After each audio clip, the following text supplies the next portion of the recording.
Hello दोस्तों, कैसे हो आप सभी। आशा करती हूँ आप सभी स्वस्थ होंगे। मैं आप सभी का अपने चैनल हिंदी क्लासेस में बहुत बहुत स्वागत करती हूँ। तो आप सभी को पता भी, मैंने आपके लिए स्टेट टीजीटी पीजीटी हिंदी साहित्य एनसीईआरटी और हिंदी व्याकरण की सीरीज चला रखी है। उस सीरीज के अंतर्गत हमारे 105 क्वेश्चन हो गए थे। ठीक है, आज 106 से अपनी क्लास स्टार्ट होगी और हर एक क्लास में मैं आपको 35 क्वेश्चन प्रोवाइड करवाने लग रही हूँ। ठीक है, विद डिटेल। और मैंने वही सभी क्लासेस जितनी भी मैंने बना रखी है, मैंने उनकी प्लेलिस्ट टेलीग्राम चैनल पर शेयर कर दी है। जिस भी बच्चे ने टेलीग्राम चैनल ज्वाइन नहीं कर रखा तो प्लीज टेलीग्राम चैनल को ज्वाइन कर लेना, वहां आपको पीडीएफ और प्लेलिस्ट का लिंक मिल जाएगा भाई। तो आज की क्लास का पहला क्वेश्चन यानी 106वां क्वेश्चन है, इंदुमती के रचनाकार कौन है। इंदुमती क्या है, किस विधा से है, कहानी विधा से है, इसके रचनाकार कौन है ये हमें बताना है। तो एक उदय शंकर भट्ट, बी भारतेंदु हरिश्चंद्र, सी किशोरीलाल गोस्वामी या डी चंद्रधर शर्मा गुलेरी। तो भाई सी ऑप्शन ठीक रहेगा, किशोरीलाल गोस्वामी। ठीक है भाई, तो सी ऑप्शन अपना ठीक रहेगा। और इंदुमती को हिंदी साहित्य की पहली कहानी माना किसने, रामचंद्र शुक्ल जी ने भाई। किसने माना, रामचंद्र शुक्ल जी ने हिंदी साहित्य की पहली कहानी माना इंदुमती को। उदय शंकर भट्ट, इनकी कौन कौन सी रचनाएं हैं, इनकी काफी महत्वपूर्ण रचनाएं हैं जो मत्स्य गंधा है। मैं आपको वही करवाती हूँ जो पेपर में पूछी जा सकती हैं। और इनकी एक और है सागर विजय भाई। ये दो इनकी रचनाएं रहेगी। भारतेंदु हरिश्चंद्र की रचनाएं कौन कौन सी है, आप सभी को पता होगी। अंधेर नगरी, ठीक है, भार दुर्दशा, नील देवी, ठीक है। और चंद्रधर शर्मा गुलेरी की तीन महत्वपूर्ण कहानियां हैं, कौन कौन सी। एक है सुख में जीवन,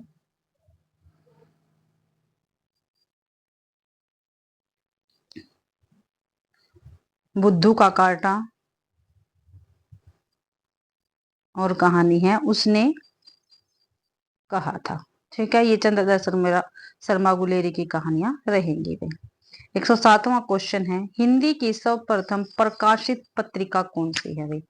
हिंदी की सर्वप्रथम प्रकाशित पत्रिका पूछी है। तो एक जागृत भारत है, या उदंत मार्तंड है, या जनवाणी, या उदीयमान भारती है। तो उदंत मार्तंड जो है वो हिंदी की सर्वप्रथम प्रकाशित पत्रिका है। और ये जो पत्रिका थी भाई ये साप्ताहिक थी। ठीक है, साप्ताहिक थी भाई ये पत्रिका।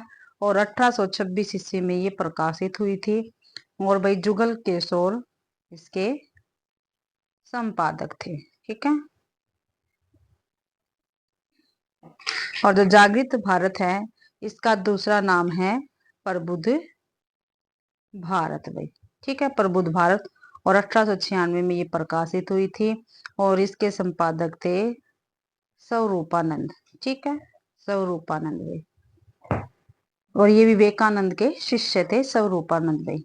ठीक है, 108वां क्वेश्चन है, गा कोकिल बरसा पावक कण। क्या भी गा कोकिल बरसा पावक कण, यह पंक्ति किनकी है।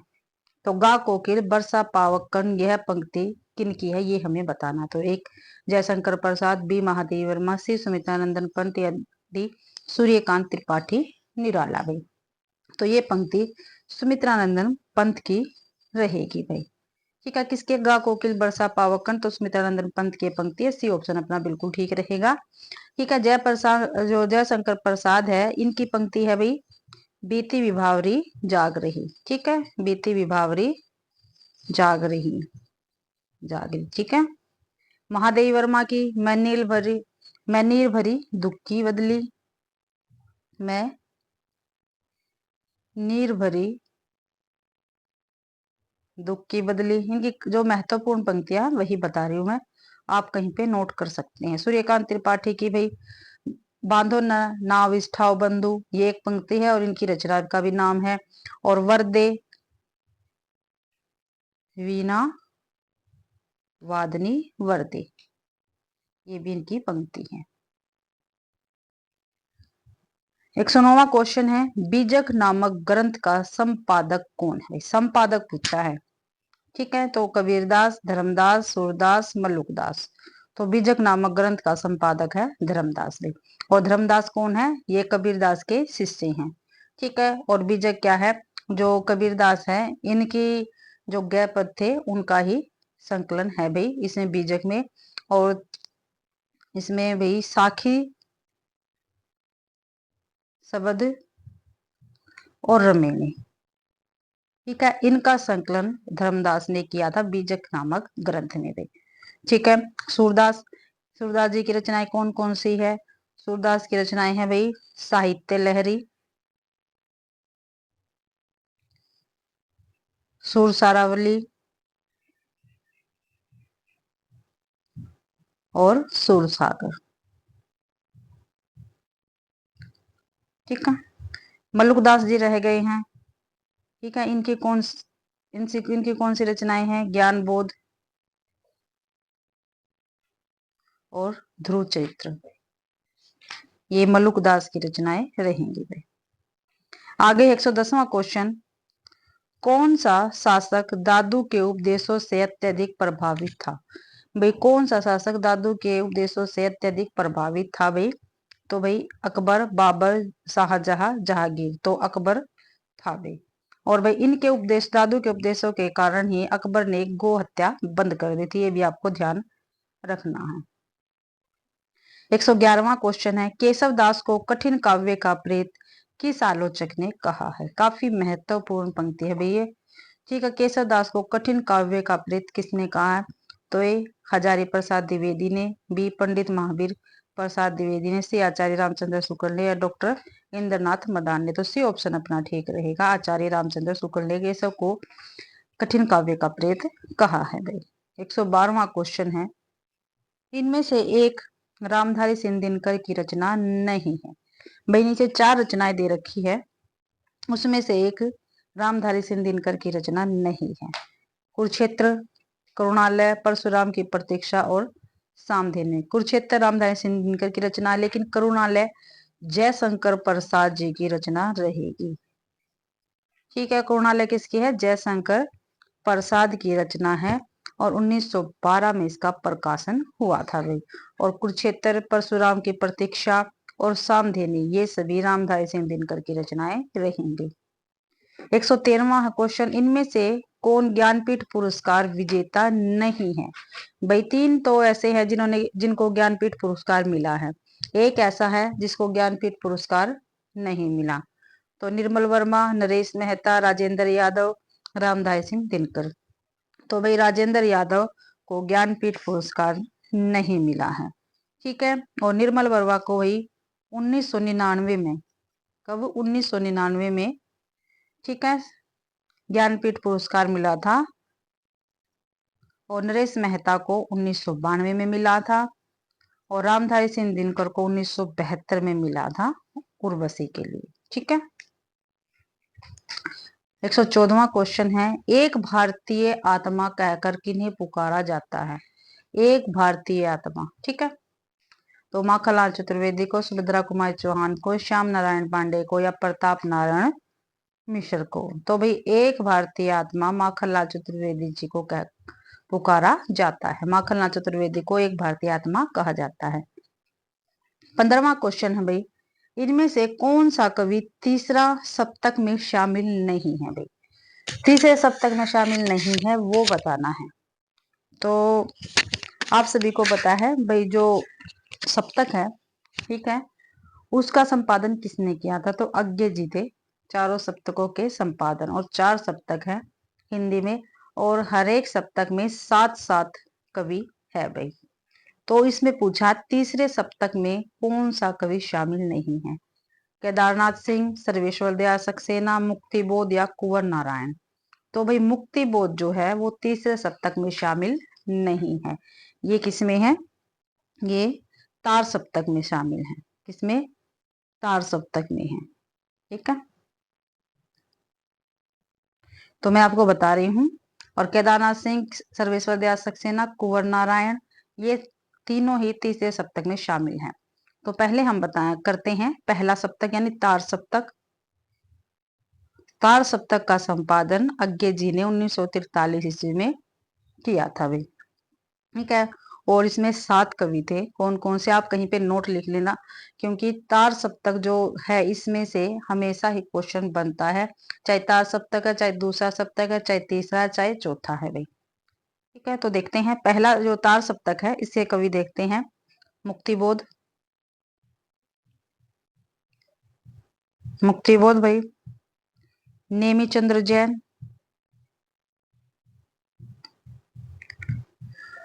भारत भूषण अग्रवाल, भारत भूषण अग्रवाल, प्रभाकर माचवे, 4 हो गए। ठीक है। गिरजा कुमार माथुर,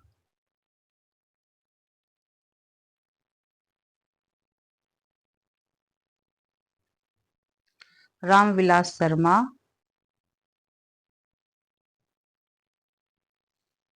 और क्या है हमारे अज्ञे जी में। ठीक है। ये पहले, ये जो हमारा तार सप्तक है उसके साथ कवि है। अब दूसरा सप्तक जो है उसके कवि बताती हूँ आपको। दूसरा सप्तक, ठीक है, 1949 में इसका प्रकाशन हुआ था भाई। ठीक है। इसके कवि देख लेना, भवानी प्रसाद मिश्र है,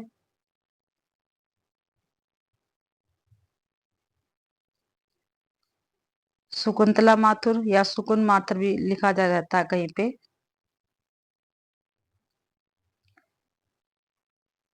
हरि नारायण, शमशेर बहादुर सिंह,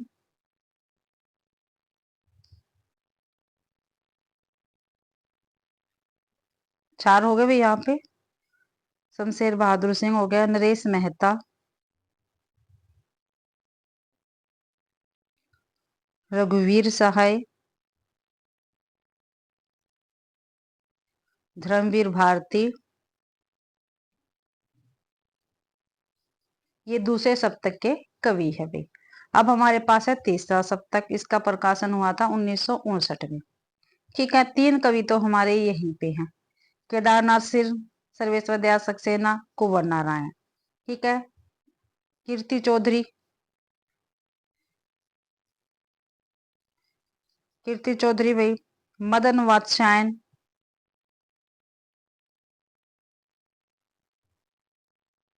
प्रयाग नारायण,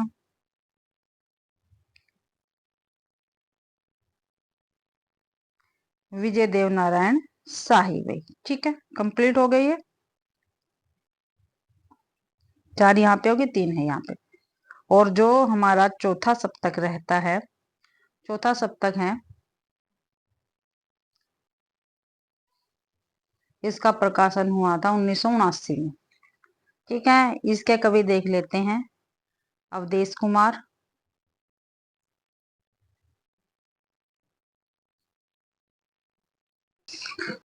अवधेश कुमार भाई, राजकुमार कुंभज,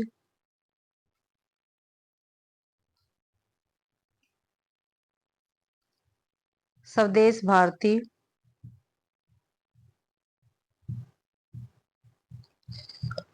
नंद किशोर,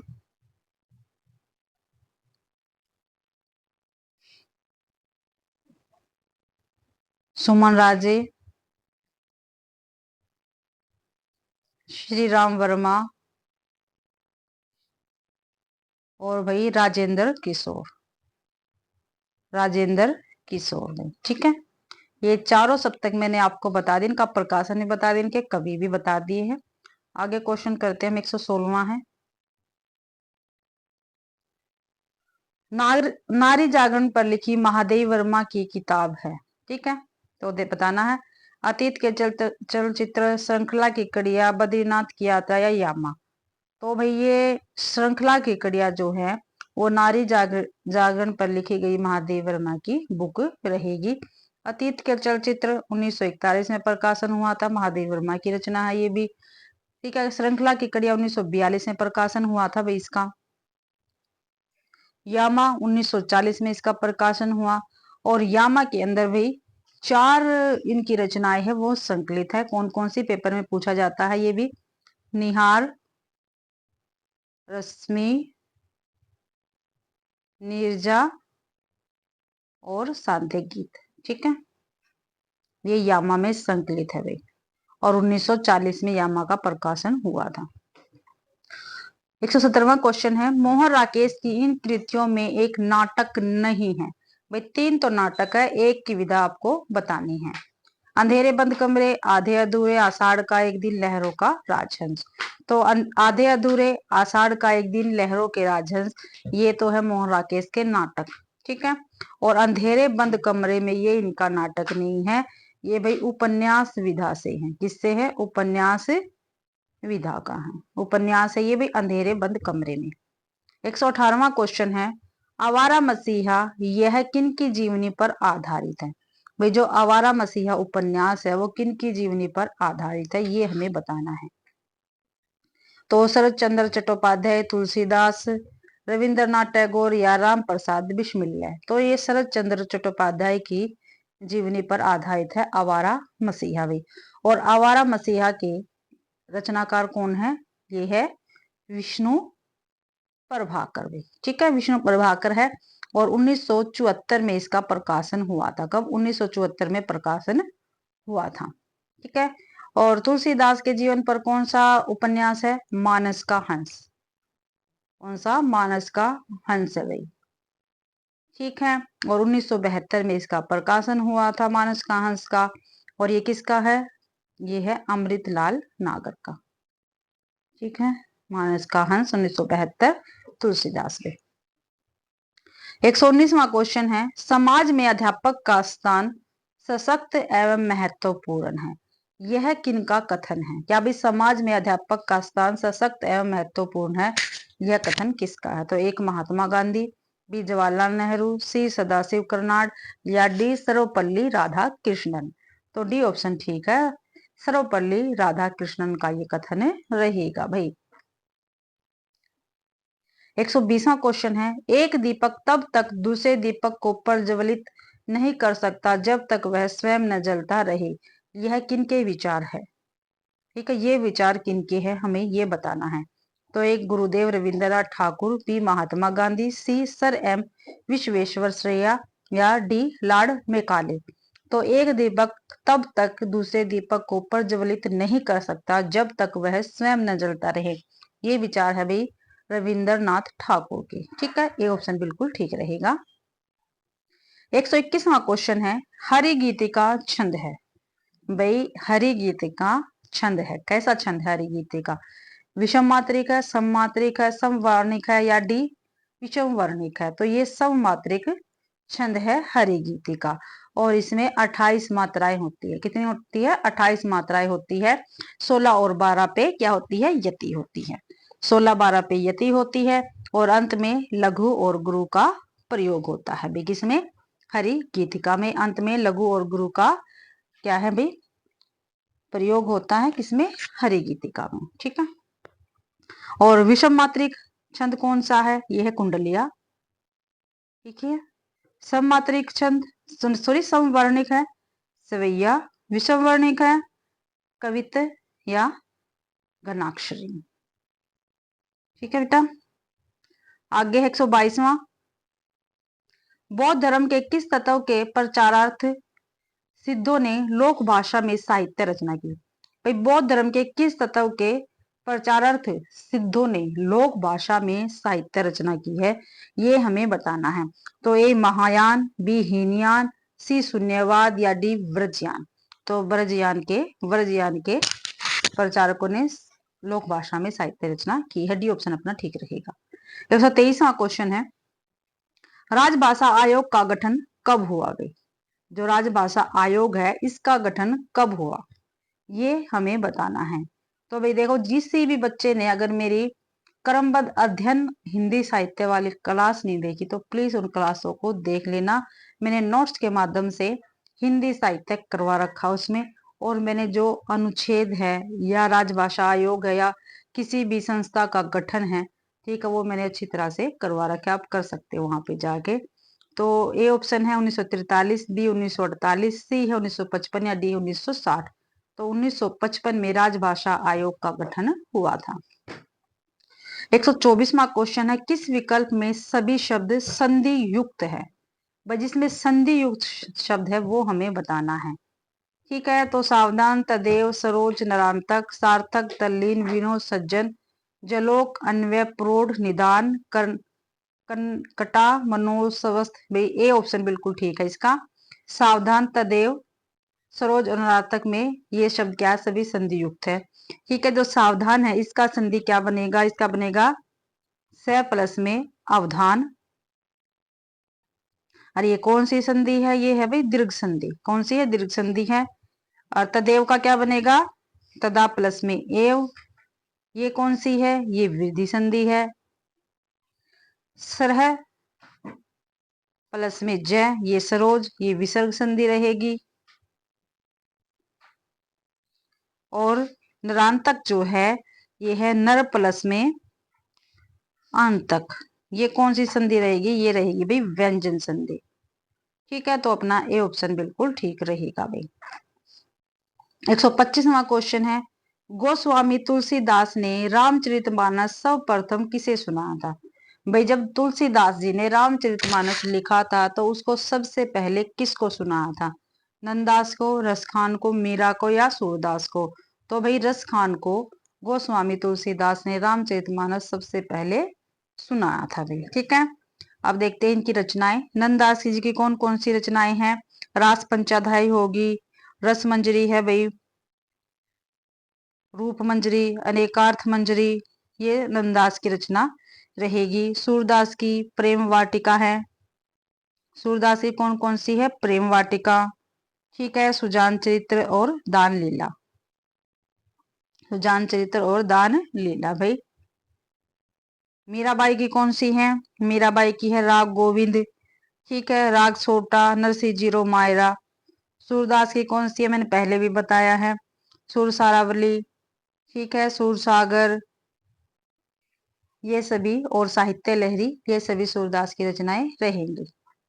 126वां क्वेश्चन है, हिंदी के विख्यात साहित्यकार कमलेश्वर को उनके किस उपन्यास के लिए 2003 में साहित्य अकादमी पुरस्कार से सम्मानित किया गया था? भाई कमलेश्वर के उपन्यास कौन सा ऐसा है जिसको 2003 में साहित्य अकादमी पुरस्कार मिला था भाई?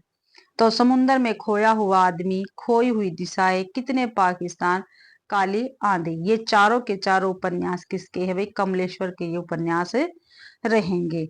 और जो कितने पाकिस्तान है, इनके इसके लिए 2003 में कमलेश्वर जी को साहित्य अकादमी पुरस्कार मिला था। समुन्दर में खोया हुआ आदमी, इसका प्रकाशन कब हुआ था? 1967 में हुआ था भाई। खोई हुई दिशाएं, इसका प्रकाशन हुआ था 1963 में। कितने पाकिस्तान, इसका प्रकाशन हुआ था 2000 ईस्वी में। और काली आंधी, इसका प्रकाशन हुआ था 1974 में भाई। ठीक है, आगे देखते हैं क्वेश्चन। 127वां क्वेश्चन है, तो 127वां क्वेश्चन है भाई, मिलान करना है हमें। पंक्तियां दे रखी हैं, काव्य पंक्तियां, और कवियों के साथ इनका मिलान करना है। तो देखते हैं, शेष, महेश, गणेश, दिनेश, ये रसखान की पंक्ति है। क्या का एक हो, तीन हो गया भाई, शेष, महेश, गणेश, दिनेश, रसखान। गिरा ए नयन नैन बिनु पानी, ये तुलसीदास की है। ख का दो हो गया। मन लेत पर देत छटाक नहीं, ये घनानंद की पंक्ति है। ग का चार हो गया। प्रेम न बारी उपजे, ये कबीरदास की पंक्ति रहेगी। ठीक है, तो 3 2 4 5, 3 2 3 2 4 5 बी ऑप्शन ठीक रहेगा भाई अपना। आगे है अलंकार बताना है। ठीक है, 128वां क्वेश्चन है, अलंकार हमें बताना है। सम सुबरन सुकुमार सुखद न थी धोर, सिए अंग सखी कोमल कनक कठोर। क्या भाई? सम सुबरन सुकुमार सुखद न धोर, सिए अंग सखी कोमल कनक कठोर। तो इस पद्य में प्रयुक्त अलंकार कौन सा? तो एक विभावना, निर्देशना, व्यतिरेक या समासोक्ति।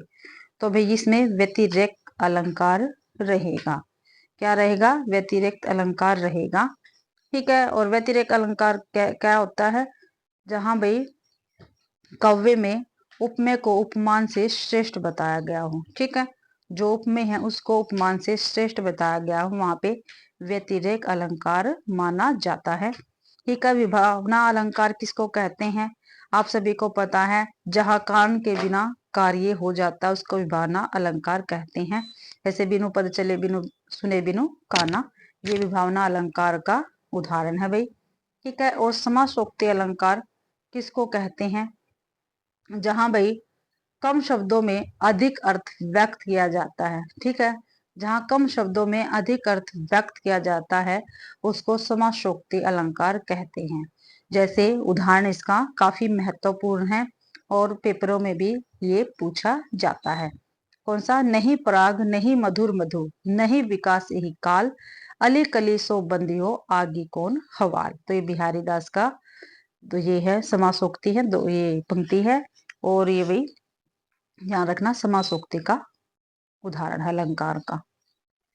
129वां क्वेश्चन है, आग में बहादुरी कूदते हैं जनाब, तुम्हारे यहाँ वकील सिपाही और भिस्ती लोंटियों की तरह घर में घुस जाएंगे। आग में कूदना वह काम है जो यह रुस्तम हिंद ही कर सकता है। तो प्रस्तुत गद्य पंक्तियां किस प्रसिद्ध कहानी से उद्धृत है? तो नशा, ईदगाह, पंच परमेश्वर या बूढ़ी काकी। पहले तो ये चारों की चार कहानियां किसकी है? प्रेमचंद्र जी की। किसके? भी प्रेमचंद्र जी की कहानियां रहेंगी। अब है किस कहानी से इस गद्य पंक्तियों को लिया गया? तो ईदगाह से लिया गया है भाई। ठीक है, ईदगाह से लिया गया है। और रुस्तम हिंद किसको कहा गया है? ये एक चिमटे को कहा गया है। ठीक है, हामिद जब मेले से चिमटा लेकर आता है तब अपने चिमटे को रुस्तम हिंद कहता है भाई। और ये पंक्तियां हामिद के द्वारा कही गई है। आगे 130वां क्वेश्चन, निम्न में से किस राज्य की राजभाषा हिंदी नहीं है? ठीक है, तीन तो ऐसे राज्य है जिसकी राजभाषा हिंदी है, एक ऐसा राज्य है जिसकी राजभाषा हिंदी नहीं है। झारखंड, उत्तरांचल, छत्तीसगढ़, जम्मू कश्मीर। तो जम्मू कश्मीर की राजभाषा हिंदी नहीं है भाई। 131वां क्वेश्चन है, बनन में बागन में बगरियो बसंत। क्या भी? बनन में बागन में बगरियो बसंत पद्माकर की इस काव्य पंक्ति का अर्थ शब्द की किस शक्ति से ग्रहण किया गया है? देखो भाई, पहले तो ये जो ऊपर पंक्तियां हैं ये किसकी है? ये पद्माकर जी की पंक्तियां हैं, ये आपको ध्यान रखना है। बनन में बागन में बगरियो बसंत है, तो ये पद्माकर जी की पंक्तियां रहेगी। अब इसका है ये कि ये पंक्ति जो है किस अर्थ शब्द की किस शक्ति से ग्रहण किए गए हैं ये पंक्तियां भाई? तो अभिधा से, लक्षणा से, व्यंजना से या सभी से? तो भाई ये लक्षणा शब्द शक्ति से ग्रहण की गई है। तो भाई अभिधा शब्द शक्ति किसको कहते हैं? अभिधा शब्द शक्ति जिसके द्वारा किसी भी शब्द का सामान्य, सीधा और शाब्दिक अर्थ प्रकट होता है उसको अभिधा शब्द शक्ति कहा जाता है। ठीक है, और जो लक्षण शब्द शक्ति है, लक्षण शब्द शक्ति भाई किसको कहते हैं? शब्द की वह शक्ति जिससे उसका अभिप्राय सूचित होता है या शब्द को जिस शक्ति के द्वारा उसका साधारण से भिन्न या दूसरा वास्तविक अर्थ प्रकट किया जाता है उसको ही क्या है? लक्षण शब्द शक्ति कहते हैं। जैसे पेट में आग लगी है, ये लक्षण शब्द शक्ति का ही उदाहरण रहेगा भाई। और यहाँ भी यही है। और व्यंजना शब्द शक्ति किसको कहते हैं? जिसमें शब्द का अर्थ उसके मुख्यार्थ या लक्ष्यार्थ से अलग विशेष संदर्भ या परिस्थिति के अनुसार निकलता है। इसे ध्वन्यार्थ या व्यंग्यार्थ भी कहते हैं। जैसे गंगा में घर वह तो शेर है। 132वां क्वेश्चन है भाई, अबुल हसन या मयुद्दीन खुसरो निम्न में से किस कवि का वास्तविक नाम है? भाई अबुल हसन या मुइनुद्दीन खुसरो किस कवि का नाम है? वास्तविक नाम पूछा है। तो चौरंगीनाथ का, अमीर खुसरो का, विद्यापति का, ज्योतिश्वर। हाँ, तो अमीर खुसरो का ये नाम रहेगा भाई। और विद्यापति को क्या कहते हैं? अभिनव जयदेव कहा जाता है इनको। काफी सारे नामों से प्रसिद्ध है विद्यापति जी और आदिकाल के कवि रहेंगे। 133वां क्वेश्चन है, प्रसिद्ध गीत विशैल अवरकम का हिंदी अनुवाद होंगे कामयाब शीर्षक से किस कवि ने किया है? तो ऋतुराज ने, गिरजा कुमार माथुर ने, मंगलेश्वर डबराल ने या त्रिलोचन ने? तो भाई ये गिरजा कुमार माथुर ने होंगे कामयाब शीर्षक से वी शैल ओवरकम का अनुवाद किया है हिंदी में भी। अब जो ऋतुराज हैं इनकी रचनाएं कौन कौन सी है, तो भाई इनकी है एक तो पुल पर पानी, पुल पर पानी, ठीक है, और दूसरी है लीला अरविंद, लीला अरविंद है, ठीक है। और जो गिरजा कुमार माथुर जी हैं इनकी रचनाएं हैं धूप के धान, शिला पंख चमकीले, नशा, नाश और निर्माण, ठीक है, ये गिरजा कुमार माथुर की रहेंगे। त्रिलोचन के कौन कौन सी है, धरती, गुलाब और बुलबुल, दिगत, ताप के ताए हुए दिन, उस जनपद का कवि हूं मैं। मंगलेश्वर डबराल डबराल की रचनाएं कौन कौन सी रहेगी, पहाड़ पर लालटेन और घर का रास्ता। 134वां है ढेल सो बनाए आए मेलत सभा के बीच, क्या भी ढेल सो बनाए आए मेलत सभा के बीच, लोगन कवित करीबो खेल करी जानो। देखो ये पंक्ति यहां तक भी पूछी जा सकती है या जाती भी रही है आज तक पेपरों में। लोगन कविता करीबो खेल करी जानो, तो यह पंक्ति किस कवि की है, ठीक है। यहाँ पर तो पूरी पंक्ति दे के पूछ लिया है, ये अकेली लाइन भी पेपर में पूछी जाती है, लोगन कवित करीबो खेल करी जानो, तो ये पंक्ति किस कवि की है, तो भूषण की, बोधा की, ठाकुर की या आलम की। तो ये पंक्ति भाई ठाकुर की रहेगी, किसकी रहेगी, ठाकुर की ये पंक्ति रहेगी भाई। अब जो भूषण है इनकी पंक्ति देखो मैं आपको बताती हूँ, आप है ना कहीं पे नोट कर लेना। भूषण की पंक्ति है ऊंचे घोर मंदिर के अंदर रहनवारी, पेपर में पूछे जाते हैं ये, ऊंचे घोर मंदिर के अंदर रहनवारी भाई, एक ये है भूषण की जो काफी पेपर में पूछी जाती है। और एक और है सिवा को बखानो की बखानो छत्र साल को, ठीक है, सिवा को बखानो की बखानो छत्र साल को, आप लिख लेना, मैं बोल रही हूँ सिवा को बखानो की बखानो छत्र साल को, ठीक है, ठीक है। बोधा की है भाई, काफी महत्वपूर्ण पंक्ति है और ये अक्सर पेपर में पूछी जाती है। यह प्रेम को, यह प्रेम को पंथ कराल महा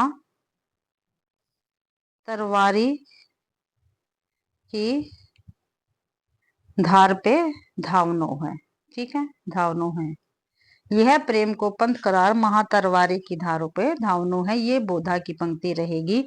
और आलम की पंक्ति है भाई प्रेम रंग पगे जगमगे जग जमनी, जीवन की ज्योति जगी जोर उपगत है, तो ये भी आलम की पंक्ति रहेगी।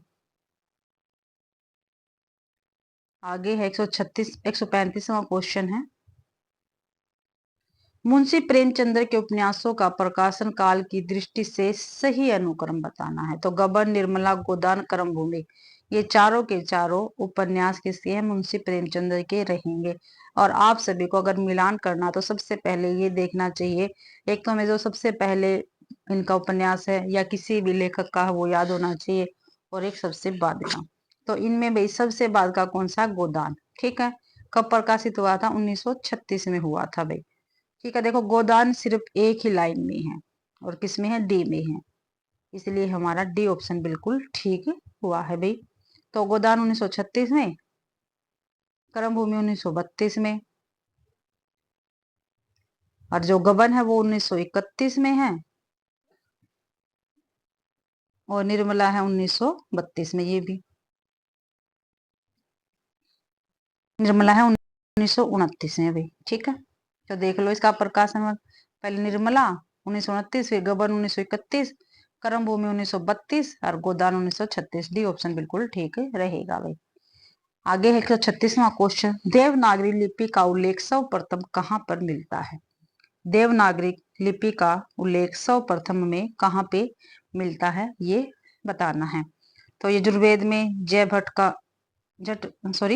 का शिलालेख, भट्ट केदार का शिलालेख या उक्ति व्याक्ति प्रकरण, तो भाई बी ऑप्शन ठीक रहेगा। देवनागरी लिपि का उल्लेख जय भट्ट का शिलालेख में मिलता है। 137वां क्वेश्चन है, कौन सा रासो ग्रंथ केवल सूचना रूप में ही उपलब्ध है, उसका पुस्तकाकार रूप आज तक उपलब्ध नहीं है। 4 ग्रंथ है नीचे रासो काव्य के, उसमें से हमें ये बताना है भाई ऐसा कौन सा रासो ग्रंथ है जो केवल सूचना के रूप में हमारे पास है, उसका पुस्तकाकार रूप आज तक उपलब्ध नहीं है। तो एक बीसल देव रासो, बी पृथ्वीराज रासो, सी परमार रासो या डी हम्मी रासो। तो भाई डी ऑप्शन अपना ठीक रहेगा। हम्मी रासो ऐसा हमारे पास रासो ग्रंथ है जो केवल सूचना के रूप में है, पुस्तकाकार इसके रूप में नहीं है हमारे पास भी। और बिसल देव रासो किसकी है, नरपति नाल की है। पृथ्वीराज रासो किसकी है, चंद्रबरदाय की है। परमार रासो जगनिक की है, और परमार रासो को ही आलाखंड कहा जाता है, वही आलाखंड नाम से जाना जाता है। हम्मी रासो किसकी है, सारंगधर की रहेगी। 138वां क्वेश्चन है, ओम में प्रयुक्त स्वर किस तरह का स्वर कहा जाता है। तो ओम हर्षव है, मिश्रित है, प्लुत है या आघोष है। तो ओम भाई प्लुत स्वर है, ठीक है, प्लुत स्वर है। और हर्षव स्वर किसको कहते हैं, हर्षव को कौन सा कहते हैं स्वर, प्लुत स्वर कहते हैं। हर्षव स्वर किसको कहते हैं, हर्षव भाई मूल स्वर, जो हमारे मूल स्वर है उनको हर्षव स्वर कहा जाता है। और हर्षव स्वर को एक मात्रिक स्वर भी कहते हैं, ठीक है, एक मात्रिक स्वर भी कहते हैं। हर्षव स्वर संख्या में कितने होते हैं भाई, 4 होते हैं। कौन कौन से, ए, ई, उ और री, ठीक है, ये हमारे पास हर्षव स्वर है भाई, ठीक है। प्लुत स्वर कौन से होते हैं, प्लुत स्वर होता है ओम, ठीक है। और यहाँ पे रह गया हमारे पास एक होता है दीर्घ स्वर। दीर्घ स्वर भाई द्विमात्रिक स्वरों को कहा जाता है, और इसमें भाई हर्षव से ज्यादा समय लगता है और प्लुत में दीर्घ से ज्यादा समय लगता है। दीर्घ स्वर कौन कौन से होते हैं, आ, ये 7 होते हैं संख्या में, आ, ई, उ, ए, ओ और आओ, ठीक है। और प्लुत कौन सा होता है, ये ओम होता है। अघोष स्वर कौन कौन से होते हैं, ये श, स और स, ये अघोष स्वर होते हैं भाई। 139वां क्वेश्चन है, बीजक में किसकी कविताएं संग्रहित है। तो पहले भी क्वेश्चन आ चुका है ये। तो एक जायसी, बी कबीर, सी रहीम या डी नानक। तो भाई कबीर दास की कविताएं संग्रहित है इसमें। और बीजक के अंदर कौन कौन सी है, साखी, सबद और रमेनी, इनका संकलन हुआ है भाई। और बीजक कबीर दास की है कविताओं का संग्रहित। और किसने इसका संपादन किया, तो इनके शिष्य धर्मदास ने। और जायसी जी की कौन सी रचना है, ये है पद्मावत, जायसी जी की रचनाएं, ठीक है। रहीम की कौन सी है, मदनाष्टक हो गई, ठीक है। कबीरदास की आपके पास होगी, नानक की जपजी, आशा दीवार। 140वां क्वेश्चन है, और आज की क्लास का अपना लास्ट क्वेश्चन रहेगा भाई। हर कलाकृति जितनी वह पढ़ी जाती है, सुनाई या दिखाई देती है, उससे कहीं ज्यादा होती है, और फिल्म को लेकर शायद यह कुछ अधिक सत्य है। प्रस्तुत पंक्तियां किस प्रसिद्ध साहित्यकार एवं विश्व सिनेमा के गहरे जानकार द्वारा रचित है। और ये काफी महत्वपूर्ण भाई पंक्तियां हैं, काफी महत्वपूर्ण है, आपको अच्छी प्रकार से याद करनी है। HPSC के स्क्रीनिंग में भी ये पूछी गई थी भाई। तो ये किसकी है, ये विष्णु खरे की पंक्तियां रहेगी भाई। हर कलाकृति जितनी वह पढ़ी जाती है, सुनाई या दिखाई देती है, उससे कहीं ज्यादा होती है, और फिल्म को लेकर शायद यह कुछ अधिक सत्य है भाई। तो ये विष्णु खरे की पंक्तियां रहेगी भाई।